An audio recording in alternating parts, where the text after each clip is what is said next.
보니까 정말 좀 감동스럽습니다. 이런 내용들을 토론 이전에 제가 받았더라면 좀 열심히 더 잘 토론을 할 수 있지 않을까 이런 생각을 합니다. 전혀 보지를 못하고 저 나름대로 평소에 느꼈던 몇 가지를 좀 말씀을 드리도록 하겠습니다.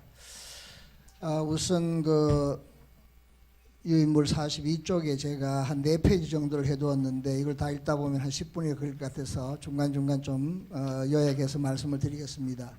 흔히들 우리가 이야기하는 4차 산업혁명 시대는 고등교육기관의 새로운 위협이 될 수도 있겠지만은 우리 전문대학에서는 평생 직업교육을 활성화할 수 있는 매우 중요한 기회가 되리라고 생각합니다. 그래서 제가 그 다음 43쪽에 보시면은 첫 번째 문단의 마지막 두 번째 줄에 전문대학의 평생 교육이 나가야 될 바람직한 방향, 해결 과제 이것에 대해서 왜 전문대학에서의 평생 교육인가, 또 전문대학에서의 평생 교육은 일반 대학이나 또는 사회 기관에서의 평생 교육과는 어떻게 달라야 하나 이런 데 대한 의문을 보면은 이때까지 그 전문대학의 평생 교육이 일반 대학의 평생 교육 기관에서 하는 평생 교육 그리고 지역사회, 지방자치단체에서 운영하는 그런 평생 교육과 별반 다르지 않다. 또 방수도 그에 대한 생각을 해야 된다고 생각합니다. 두 번째로는 lifelong education이 우리말에 lifelong이라는 것은 연령대별로 교육의 내용을 가져갔다면 이제는 그것이 아니고 실제로 수요 중심으로 이 평생교육이 이루어져야 된다는 그런 관점에서 이와 같은 개념이 아마 등장하리라고 생각합니다. 그렇다면은 과연 우리 전문대학은 우리 전문대학이 갖고 있는 개별 대학의 장도 지금 변하는 환경에 어떻게 결국은 이런 전제하에서 전문대학의 평생 방향으로 제가 생각한 것은 한 3가지에 대한 고민이 있어야 된다고 봅니다. 첫째는 중요한 것은 물도 중요하고 기능도 중요하고 그렇게 책무도 중요하겠지만 결국은 인성교육이 경쟁력이다. 그리고 또 직업 기술 교육이 변화가 너무 속도가 빠르기 때문에 그것이 중심이 되는 평생 직업 교육인 양성 기관이 되어야 되지 않을까 그런 생각을 합니다. 결국은 4차 산업혁명에 대해서 여러 가지 이야기를 하는데 어떤 시대를 하고 핵심적인 성과를 낼 수 있는 그런 직장이라는 것은 가장 기본적으로 인성이 제대로 된 그런 사람이다. 그래서 그렇게 생각을 할 수 있겠습니다. 두 번째로는 4차 산업혁명 시대에 필요한 평생 직업교육의 다양성입니다. 그 다양성이라는 것은 조금 전에도 말씀드렸습니다마는 이 상황에 대한 대응 능력 그리고 탄력적인 교과과정 운영 하는 것들을 늘 생각을 하고 전문대학 평생교육을 가져가야 되지 않을까 그런 생각을 합니다. 세 번째로는 4차 산업혁명에 제대로 사용될 수 있는 직업교육 요즘에 나노디그리 이야기도 나오긴 합니다만은 결국은 이런 것들이 4년제 일반 대학보다는 오히려 전문대학에서 더 적합한 그런 교육이 소위 직업 능력 교육이 돼야 되지 않느냐. 핀란드 예를 보면 결국은 4차 산업혁명 시대에 가장 중요한 것은 인간답게 소통하는 창의성을 살리는 교육. 결국은 우리가 정규교육도 이렇게 가야 되겠지만 평생 직업교육도 이것에 초점을 맞춰야 되지 않을까 그런 생각을 합니다. 간단히 제 말의 결론을 맺도록 하겠습니다. 4차 산업혁명으로 기술 지식의 변화 주기가 대단히 짧아지고 있고 그러나 가장 중요한 것은 결국은 인성교육이다. 그래서 또 인성교육을 뒷받침하기 위해서는 사회적 정서적 역량을 갖추는 것이 굉장히 필수적이다 그런 생각을 합니다. 다행히 우리 전문대학에서는 그동안에 끊임없이 인성교육을 매우 중시해왔고 또 지금 윤리를 포함한 인문학적 소양을 키우기 위한 여러 가지 프로그램들을 많이 도입해서 활용을 해왔기 때문에 이런 것을 바탕으로 해서 평생 직업인 교육을 평생교육기관에서 할 수 있다면 결국은 우리가 경쟁력 있는 평생 교육기관으로서 자리매김할 수 있지 않을까 그런 생각을 합니다. 그래서 우리 전문대학에서는 평생 교육기관을 전문 기술을 가진 기능인, 인문적 소양을 지닌 인격인, 그리고 평생 학습으로 직업교육을 스스로 선택하는 지식인으로 키워내는 산실이 되어야 된다 그런 생각을 하면서 제 간단한 토론의 말씀을 마치겠습니다. 경청해 주셔서 감사드립니다. 네, 감사합니다. 평생 직업교육에 필요한 부분을 요약해서 아주 간략하게 정리를 해주셨습니다. 다음은 윤승진 숭의여자대학교 총장님께서 말씀 있겠습니다. 네, 안녕하십니까. 저 숭의여대 윤승진입니다. 지정 토론의 제의를 받고 뭘 해야 되나 원고를 못 보니까 4차 산업혁명하고 평생 직업교육 이것도 연계가 안 되고 그래서 상당히 저 토론 거기다가 또 원고는 써내라 그러고 이거는 조금 아니다 싶은 생각이 들었습니다. 그래서 원고 주제 발표 원고를 먼저 보내주시면 거기에 따라서 하고 이 책에는 실리지 않더라도 여기 와서 그 주제 발표에 대한 좀 그 심도 있는 논의를 할 수가 있을 텐데 이건 완전히 깜깜이 뭐 하는 데를 해주시고요. 그래서 오늘 와서 이렇게 얘기를 들어보면서 제가 평소에 느낀 거하고 마찬가지인데 이 4차 산 제목은 4차 산업혁명과 평생직업교육 이렇게 주제를 주셨는데 아직까지도 여러 번의 우리가 이 모임을 하고 토론을 하면서도 감이 안 와요. 딱 안 잡혀요. 이게 평생직업교육에 대해서 얘기를 하자는 건지 전문대학의 직업교육에 대해서 얘기를 하자는 건지 중구난방으로 왔다 갔다 하니까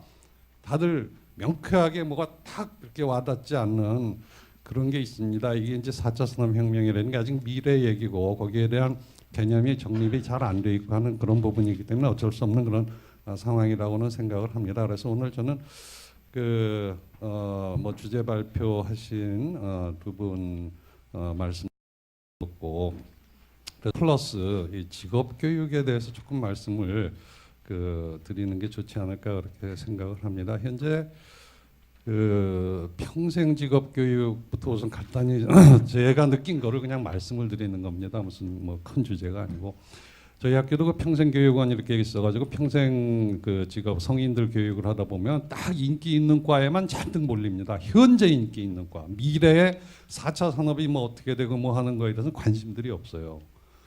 그 사회복지사, 그래 문헌정보 자격, 뭐 문헌정보사 이런 쪽에 잔뜩 몰리지 내가 무슨 4차 산업에 뭘 준비를 해갖고 뭘 하겠다 그런 건 아예 그 감도 없고. 특히 이제 저희 학교 같은 경우에는 이건 제가 좀 말씀을 좀 드리고 싶은데 인문계 중심 대학입니다. 전공계가 식품영양학과, 인문계하고 예체능으로 되어 있는데 인문계에 대해서 4차 산업과 논의되는 거는 지금까지 한 번도 제가 본 적이 없습니다. 이 대학 신문도 그렇고 이 프레지던트 서밋도 그렇고 전부 기술 인력, 생산 인력 이런 데하고 4차 산업하고만 연계를 해서 논의가 되다 보니까 저조차 솔직히 이게 관심이 없고 피부에 와 닿지를 않아요. 그리고 저희 학교 교수님들도 4차 산업 물어보면 아무도 몰라요. 물론 뭐 대충 감은 있겠지만 이거를 어떻게 우리 학교 인문계 학생들 유아교육과나 뭐 가족복지라든가 뭐 예체능계를 어떻게 접목시킬까 전혀 관심이 없어요. 방법을 모르니까. 이런 것들을 앞으로 조금 이 대학 신문이나 이 프레지던트 서밋에서 그런 쪽 방향도 좀 신경을 써 주시냐면 이 취업률이니 대학 평가 뭐 구조개혁 뭐 등등 하는 데 있어서 취업률 전부 그쪽으로만 지급이 받아서 제가 말씀을 좀 드립니다. 이 취업이라는 게 반드시 이공계 또 기술 인력만 취업을 하는 게 아니거든요.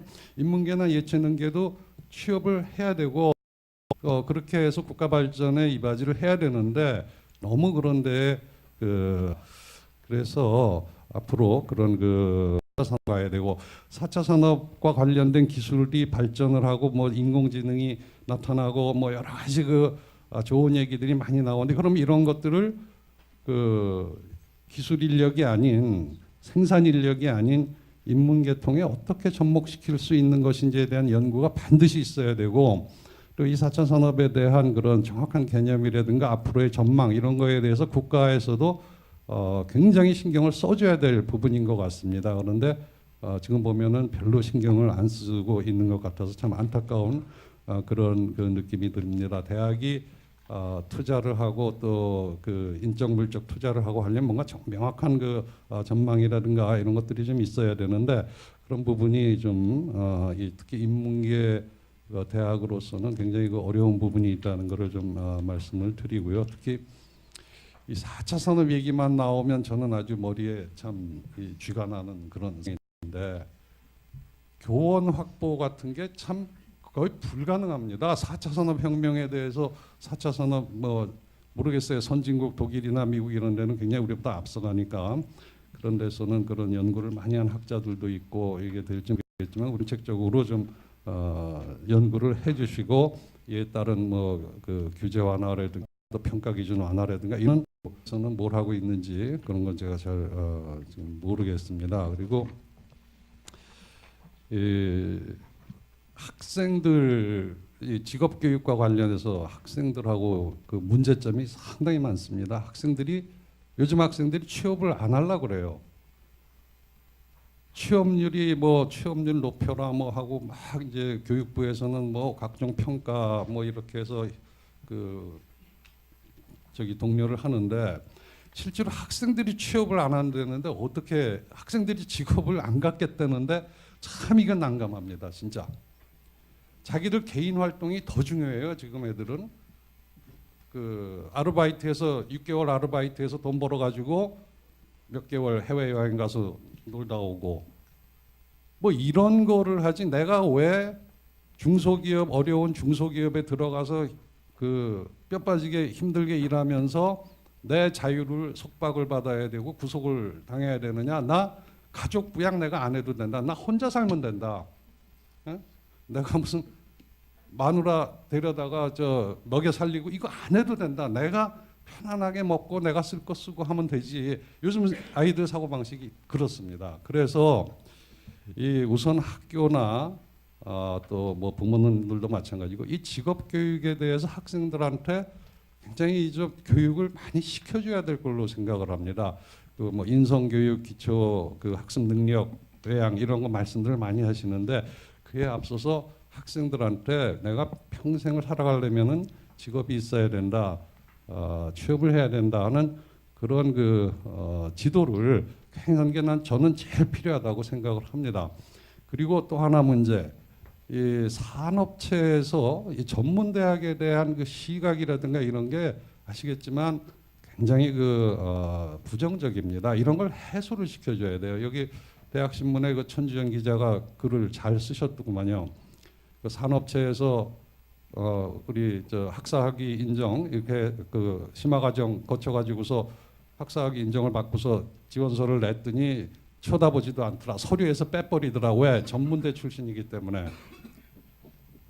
이런 그 산업체 숫자도 부족하지만 그 산업체들의 전문대에 대한 어떤 차별의식 이런 것들을 좀 과감하게 저는 이거를 할 수 있는 데는 글쎄요.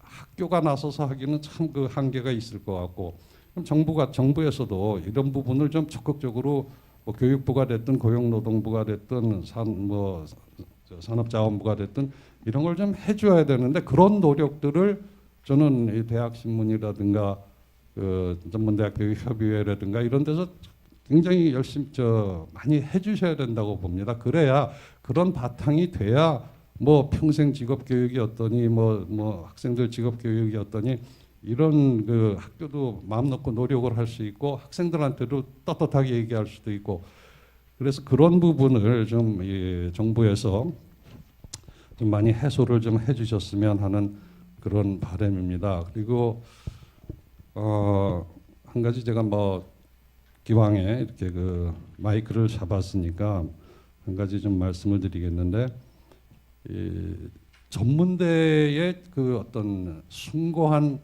역할 또 전문대학의 어떤 그 진짜 진실한 기능 이런 거에 대해서 정부나 사회에서 너무 모르는 것 같아요. 지금 문재인 정부 들어와 가지고 제일 먼저 내세우는 게 뭡니까? 사람이 먼저다 아닙니까? 그러면 전문대에 들어오는 학생들을 구조를 한번 보세요. 소득이 굉장히 낮은 계층입니다. 취약계층. 그다음에 학교에서 어찌 됐든 중학교 고등학교 때 뭐 그 놀았든 어떻게 됐든 성적이 안 좋은 학생들 취약계층이 들어오는데 이 학생들을 교육시킬 수 있는 기관은 전문대학밖에 없다고 저는 생각을 합니다. 그래서 이 전문대학이 가지고 있는 그런 중요한 역할을 좀 인식을 해서 사람이 먼저다는 다시 말하자면 전문대가 먼저다 이런 걸 인식해서 정부에서 좀 전문대에 대한 지원을 대폭적으로 좀 해주셨으면 하는 그런 이제 소회를 좀 말씀을 드리고 마치겠습니다. 길어서 죄송합니다. 네, 감사합니다. 바로 그 안양옥 이사장님 말씀을 듣고 평생직업교육에 대해서 정지선 본부장님이 마무리 발언을 준비해 주시기 바랍니다. 안 이사님 말씀. 예, 그냥 앉아서 인사 올리겠습니다. 예, 한국장학재단 이사장을 작년 5월입니다. 그래서 제가 지금 1년 5개월째 한국장학재단 이사장직을 수행하고 있고요. 이런 자리에 총장님들을 이렇게 옆에 계신 이기우 회장님이나 또 전 뭐 이승우 총장님이나 옆에 계신 또 김병묵 총장 개별적으로는 몇 분 공사석에서 이렇게 자꾸 뵀지만 이렇게 공적으로 전체 이렇게 한 30여 분 우리 총장님 전문대 총장님들 앞에 이렇게 제가 우리 이인원 회장님이나 또 우리 홍남석 대표님이 이 서미트에 참석을 하라고 명을 하셔가지고 제가 같이 참여했고 발표는 제가 처음 한 것 같습니다. 오늘 주제가 전문대학교 재정 문제의 해결 방안 또 뭐 최정부 과장님도 오셔서 교육부 얘기를 하시겠지만 아마도 저희 한국장학재단에서 정부의 예산을 집행하는 과정에서 일반 대학과 전문대학을 총칭해서 저희들이 이 국가장학금과 학자금 저리 학자금 대출을 시행하고 있는데 간접적으로 이제 아마 우리 전문대학교의 재정에 기여를 하고 있다고 생각합니다. 그렇지만 오늘 제가 여러분들께 같이 공감하고 전문대학 발전을 위해서 제가 용기를 내서 이렇게 발표에 응하는 것은 저의 또 평소에 소신이기도 했었습니다. 제가 교총 회장직을 6년 하면서 일관되게 아까 우리 정지선 그 직업능력개발원 본부장님께서 발표하신 내용이 아까 분류에 있지만 사실 저는 이 기초교육을 굉장히 중요시 여기는 뭐 제 교육대학 교수이기도 합니다만은 이 초중 교육에도 전문 교육이 사실은 이 돼야 된다. 아까 필요성은 말씀하셨지만 저는 학교 제도로서 전문계 중학교가 아까 유럽 모형을 많이 말씀하셨는데 이게 존재해야지 아마 전문대학의 아까 어떤 일반 대학과의 비중의 범위가 넓어질 수 있다라고 저는 생각하고 평생교육적 차원에서 자꾸 성인 평생교육이 아니라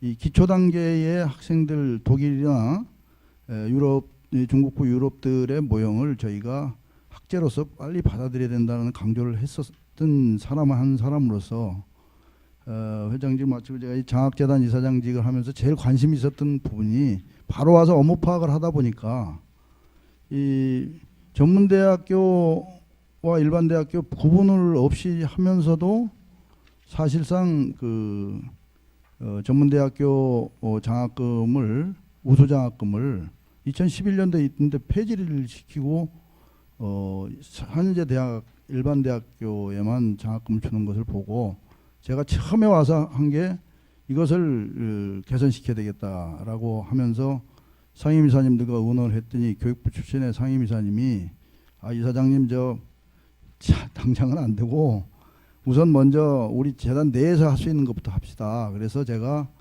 그 50쪽부터 제가 지금 글을 써놨는데 한번 그 자료를 보시면 나오겠지만 제가 그 51쪽에 있습니다만 52쪽이죠.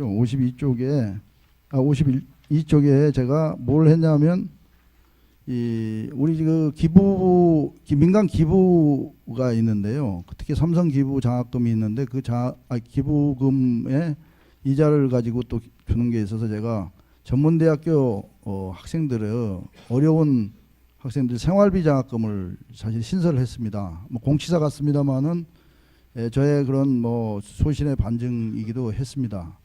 다만 이 부분은 그 우리 이기웅 회장님께서 전문대학 협의회장 맡고 나서 제가 그 박람회에서 제가 만나서 이 우수장학금을 제가 실현해야 된다라는 얘기를 했더니 적극 원래 평소에 또 갖고 계셨다 그러면서 잘 하시라 그래서 제가 그 함께 뭐 에피소드입니다만은 그저께 국정감사를 같이 받았습니다. 거기에 우리 이기 회장님이 이미 작업을 하셔가지고 우리 전재수 의원이 전문대 우수장학금 장학재단 이기 회장님한테 질의하시고 저한테 어떻게 할 거냐 그래서 제가 이거 원래 공조해서 반드시 추진하고 교육부에 강력히 요청해달라. 그래서 교육부 실장도 나오셨고요. 아마 내년 저희 정책재단 사업에 교육부 또 기재부의 이제 승인이 절차가 남았습니다만은 우리 전문대 학교 총장 협의회와 협력적 정책 사업을 성사시킨 성공 사례가 되지 않을까 이렇게 추진하고 저도 그렇게 보람 있게 느끼고 전 이승우 총장님도 굉장히 만날 때마다 얘기를 했던 사안입니다. 총장님께서 이렇게 한국장학재단이 전문대학의 파트너가 돼야 된다는 평소에 생각도 있었고 이제 앞에 51쪽을 보시면 나와 있다시피 제가 와서 분석을 해보니까 전문대학의 137개 대학인데 사실 학생 수가 4년제 대학의 19%밖에 되질 않아요. 제가 개인적인 소신입니다만은 아까 뭐 여러 가지 분류를 했지만 적어도 대한민국에 40%는 돼야 되지 않을까. 전문대학교 학생이 그런 생각인데 여하튼 지금 현황은 우리 한국장학재단이 4조 1천억을 분배하는데 전문대학교가 1조 원입니다. 1조 원을 저희 국가장학금으로 전문대학교 학생들에게 이제 배분하고 있는데 학생 수 대비해서 총계를 보면 저희가 28%의 자원 배분이 일반 대학하고 이루어지고 있습니다. 국가장학금이. 그러니까 학생 수 대비해서는 좀 많게 느껴집니다만은 다른 관점으로 보면 전문대학교 학생들이 여기 글에는 안 써 있습니다만은 역시 사회경제적 배경이 낮은 학생들이 더 많이 진학을 한다. 저는 개인적으로 아까도 말씀드렸지만 전에 공유를 해서 1조 원을 더 증액할 수 있는 방향은 학생 수가 늘어나지 않겠습니까? 그리고 중위소득 계층들이 사실은 지금 급격하게 저소득층 학생들은 520만 원인데요. 중위소득으로 가면 100만 원도 안 되는 67만 8분위는 그렇게 돼 있습니다. 이런 부분을 우리 한국장학재단의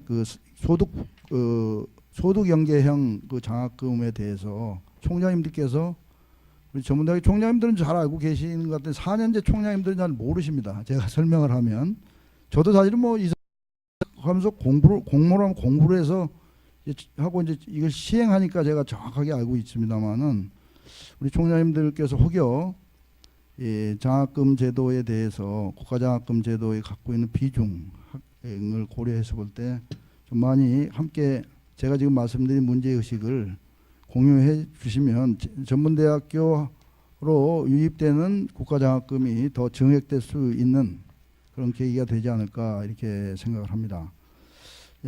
제가 아까 우수 학생 지원은 말씀을 드렸으니까 53쪽으로 가서 이 전문대학교에서 저희 국가장학금 제도는 그냥 소득 연계형 장학금만 있으신 줄 아는데 사실은 여러 가지 유형의 장학금이 전문대학과 관련해서 있습니다. 그 중에 하나가 아까 숭의대학교 우리 총장님이 말씀하셨는지 윤 총장님 말씀하신 거였나요?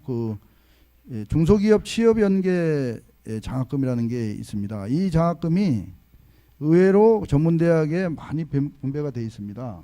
전문대학 학생들이 많이 신청을 하고 또 장려금으로 되고 있는데 이게 이제 등록금 전액에다가 또 취업 장려금이 200만 원씩 있기 때문에요.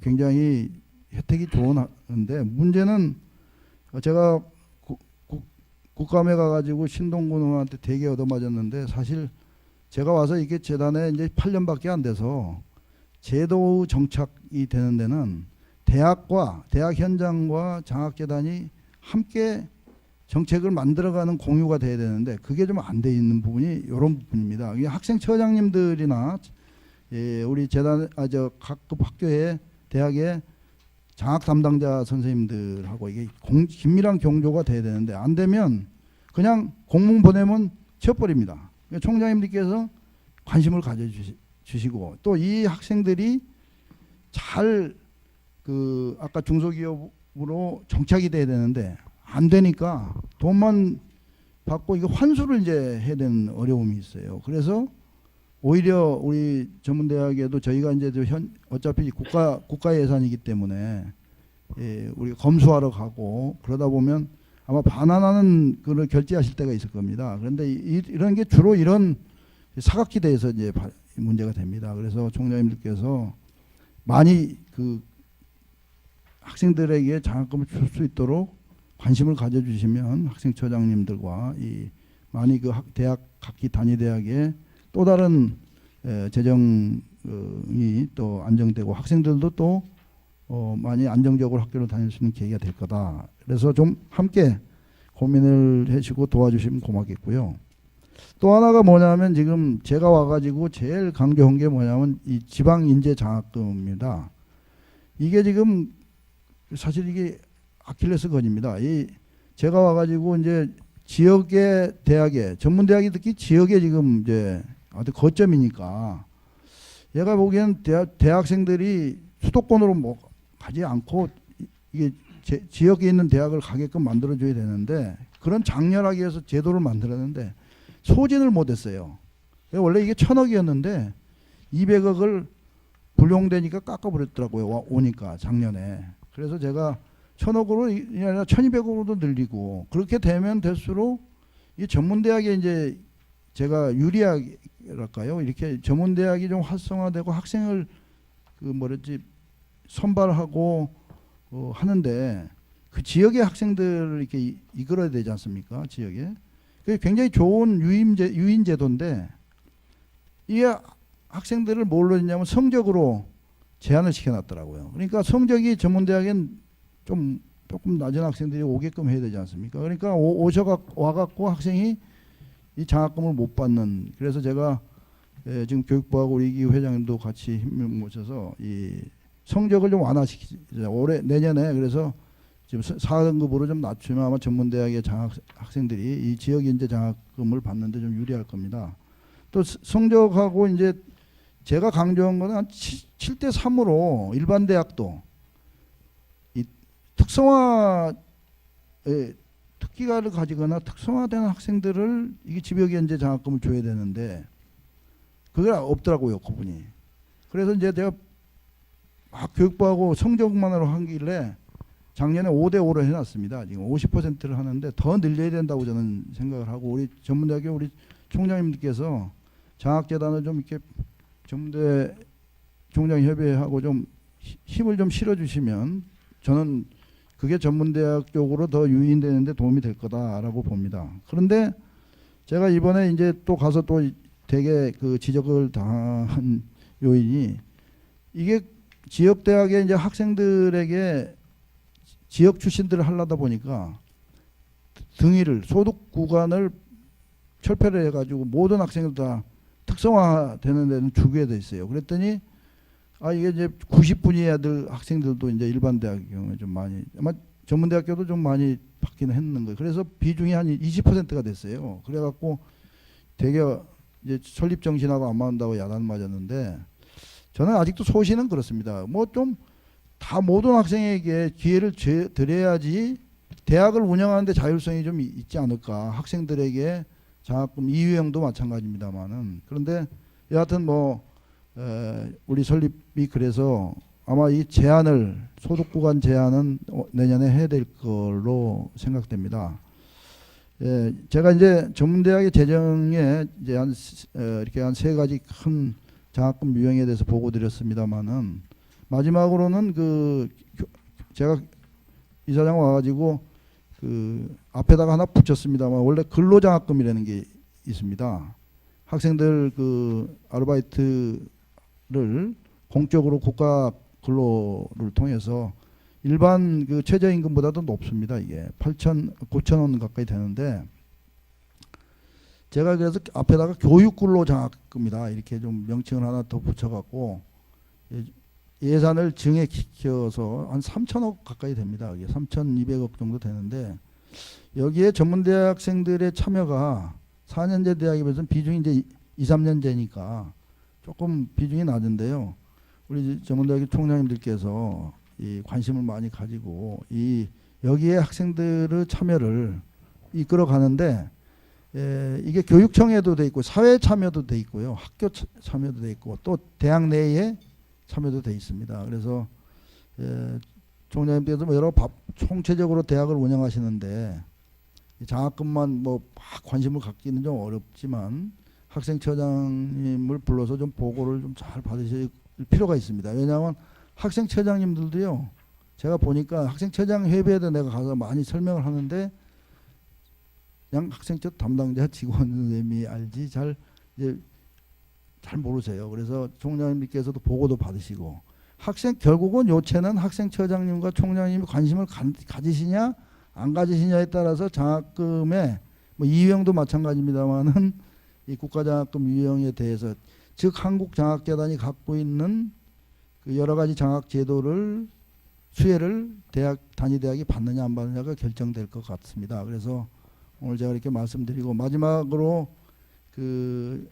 이제 아까 예술체육학과 숭의여대도 얘기하셨는데 예술체육 비전 장학금이라는 제도도 있습니다. 그러니까 요거 우수장학금 제도 안에 있는데요. 거기에는 반드시 내년에 이 전문대학도 꼭 포함시킬 수 있도록 최선을 다해서 제도화하도록 노력하겠습니다. 제 결론은 전문대학과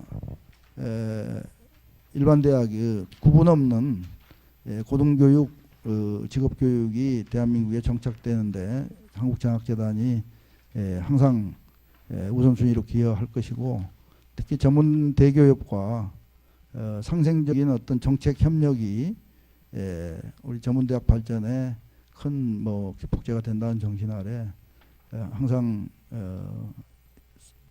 긍정적인 협력적 관계를 만들어가도록 최선을 다하겠습니다. 감사합니다. 네, 감사합니다. 시간이 많이 경과됐는데요. 정 본부장님 뭐 특별하게 이렇게 코멘트한 건 없지만 마무리 발언을 좀 정리해 주십시오. 네, 감사합니다.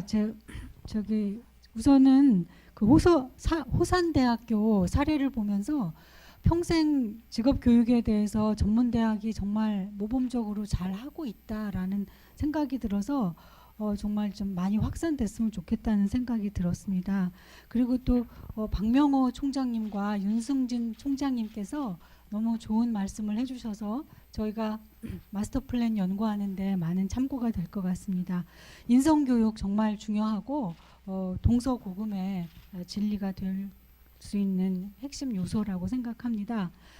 그리고 또 그 교수 요원에 관해서도 4차 산업혁명을 위한 직업교육에서는 교수 요원의 역량이 무엇보다 중요하다고 생각합니다. 그래서 그 부분도 잘 명심해서 듣도록 하겠습니다.